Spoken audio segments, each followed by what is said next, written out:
তো আজকে আমি এমন একটা সিচুয়েশনের কথা বলবো, তোমরা বলো তো এই সিচুয়েশনে তোমরা কখনো পড়েছো নাকি?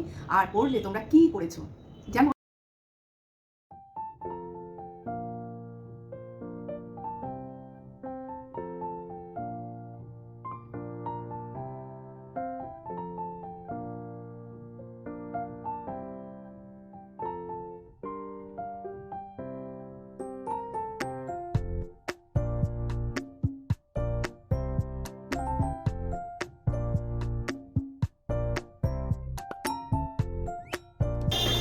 হ্যালো বন্ধুরা, কেমন আছো তোমরা? আমি এখন আফটারনুন, হ্যাঁ গুড আফটারনুন বন্ধুরা। কেমন আছো তোমরা? ভালো আছো তো? আমিও ভালো আছি। তো আমার এই চ্যানেলে তোমাদের সবাইকে স্বাগত জানাই, আর সবসময় স্বাগত জানাই। আর আমি আমার এই আজকের ভিডিওটা শুরু করলাম, তো চলো সঙ্গে থাকো, দেখতে থাকো। আমি আজকে একটা রেসিপি নিয়ে এসেছি, আর এই রেসিপিটা হচ্ছে পুঁই চিংড়ি। তো চলো সঙ্গে থাকো, পুঁই চিংড়িটা আমি কিভাবে করি সেটা তোমাদের সঙ্গে আমি শেয়ার করব আজকে। তো চলো, কড়াই গরম হয়ে গেছে, এবার পরিমাণ মতন সর্ষের তেল দিয়ে নিলাম।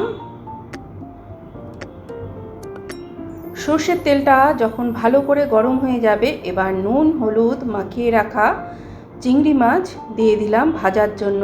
আর এখানে 200 গ্রাম মতন চিংড়ি মাছ আছে। তো চিংড়ি মাছটা ভেজে তুলে নেব, আর ভাজাটা কিন্তু হালকা ভাজা হবে।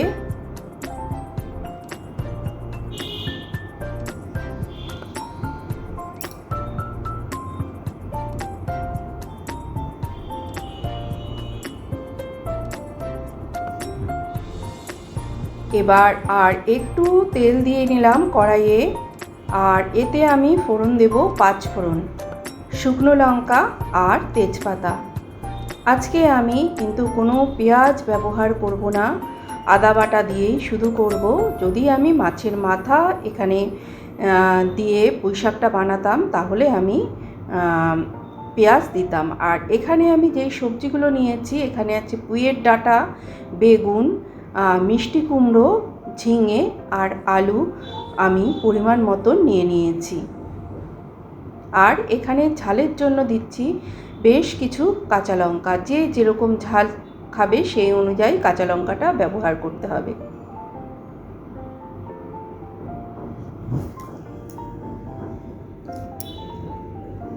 তো সবজিগুলোকে এবার একটু ভেজে নিতে হবে।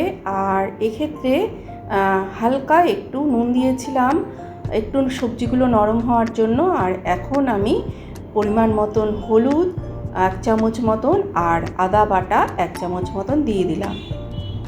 দিয়ে সবজিটাকে কিন্তু ভালো করে কষিয়ে নিতে হবে, আদার কাঁচা গন্ধটা চলে যাওয়া পর্যন্ত। এবার আমি এখানে পুঁই শাকটা কেটে রেখেছিলাম, কেটে ভালো করে ধুয়ে রেখেছিলাম, সেটা আমি দিয়ে দিলাম। দিয়ে এবার আমি নুন দিয়ে দিচ্ছি স্বাদ অনুসারে।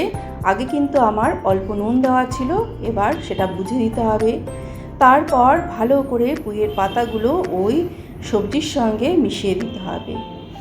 দিয়ে এবার ঢাকা দিয়ে দিয়ে এই শাকটাকে ভালো করে রান্না করতে হবে। আর যখন শাক থেকে জল বেরিয়ে এসছে, তখন এই চিংড়ি মাছ ভাজাটা পুরো দিয়ে দিলাম।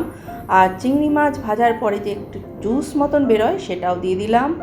এখানে স্বাদ অনুসারে আমি চিনি দিলাম, কেননা পুঁই শাকে একটু চিনি দিতে হয়, ভালো লাগে, টেস্টটা ব্যালেন্স আসে। তো এইভাবে নাড়াচাড়া করতে করতে যখন তেলটা বেরিয়ে আসবে আর জলটা মোটামুটি শুকিয়ে যাবে, মোটামুটি না, জলটা পুরো শুকিয়ে যেতে হবে, আর না হলে এটা খেতে টেস্ট লাগবে না। এক্ষেত্রে কিন্তু সব কিছু সিদ্ধ হয়ে গেছে।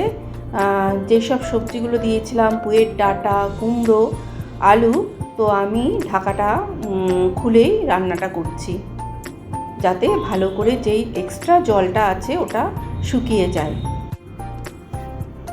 এবার দেখো কড়াইয়ের সাইড থেকে কিন্তু তেল বেরিয়েছে, তার মানে এই পুঁই চচ্চড়িটা একদম তৈরি হয়ে গেছে। পুঁই চচ্চড়ি বা চিংড়ি পুঁই যেটাই বলো না কেন, দেখো সাইড থেকে তেল বেরিয়ে গেছে। তো এইভাবে তোমরা একবার বানিয়ে দেখতে পারো, খুব ভালো লাগে। তো চলো এবার আমার পরের পর্বে যাওয়া যাক। আবার চলে এসেছি বিকেলবেলা, এটা আমার বকবক করার সময় তোমাদের সঙ্গে। হ্যাঁ, তো আজকে আমি এমন একটা সিচুয়েশনের কথা বলবো, তোমরা বলো তো এই সিচুয়েশনে তোমরা কখনো পড়েছো নাকি, আর পড়লে তোমরা কি করেছো। যেমন এটা কিন্তু একটা সত্যি ঘটনা। আমার এক আত্মীয় আত্মীয় সে আমার কি হয় বলবো না আমি এখনো এখানে, মানে কি হতো সে নেই এখন, সে মানে আমাদের ছেড়ে অনেকদিন আগেই চলে গেছে। তিনি আমাদেরকে খুবই ভালোবাসতেন।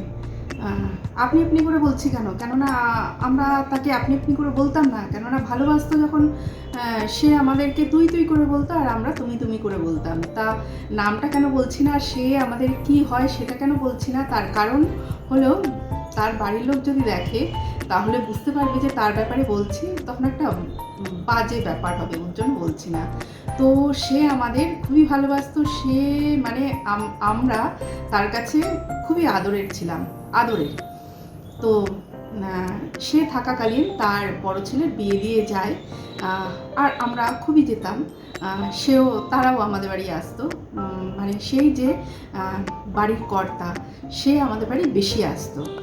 সে মারা গেল, মারা যাওয়ার পরে আমরা আমরা যেতাম, কেননা আমাদের হ্যাঁ খুব দূর না, আমাদের বাড়ি থেকে খুব দূর না, কেননা বাড়ি থেকে কতটা কাছে সেটা যদি বলে দিই তবুও বুঝতে পারবে দেখলে, তাই বলছি বাড়ি থেকে খুব দূর না।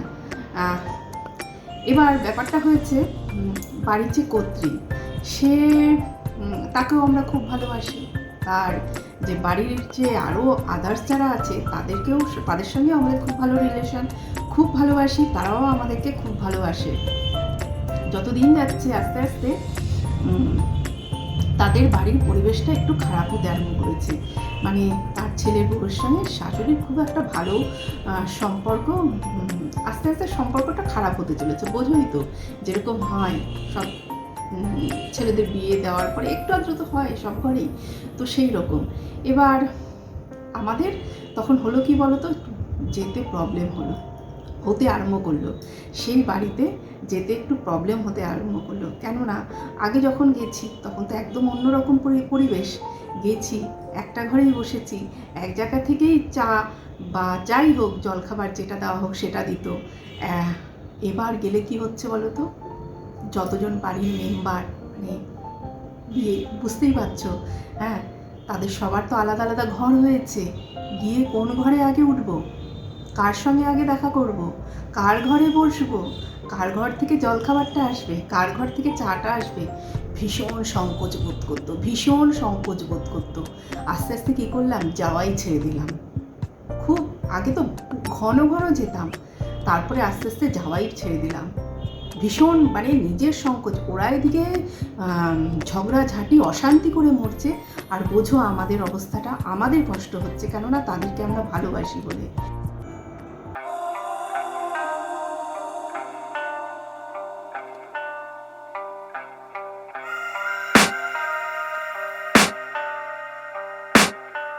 I can hear the demons call when they do what they do, and now I feel like taking off, find a place with a view, the pain is never gone. ভিডিওটা তোমাদের কেমন লাগলো জানিও, আর শেষ করার আগে আমার প্রবলেমটা আমি তোমাদের কাছে তুলে ধরেছি, আর এই প্রবলেমের যদি কোনো সলিউশন থাকে তো আমাকে প্লিজ জানিও তোমরা। আর তোমরা কি এরকম প্রবলেমে কখনো পড়েছো আগে? আমার মনে হয় প্রত্যেকেই পড়েছো, আর যদি না পড়ে থাকো তাহলে তো তার জন্য খুবই ভালো। আর যদি কেউ আমার মতন এইরকম প্রবলেমে পড়ে থাকো তাহলে সেই সমাধানটা কিন্তু আমাকে দিও, আমার তাহলে খুব ভালো। যদি এখন নেই সেই প্রবলেমটা, তো যদি আমার মতন এইরকম কেউ এই প্রবলেমে পড়ে থাকে এখন, তাহলে তার তো খুব উপকার হবে। তোমরা এই সমাধানটা কিন্তু অবশ্যই দিও। আর আমার ওই চিংড়ি রেসিপিটা তোমাদের কেমন লাগলো সেটাও জানিও।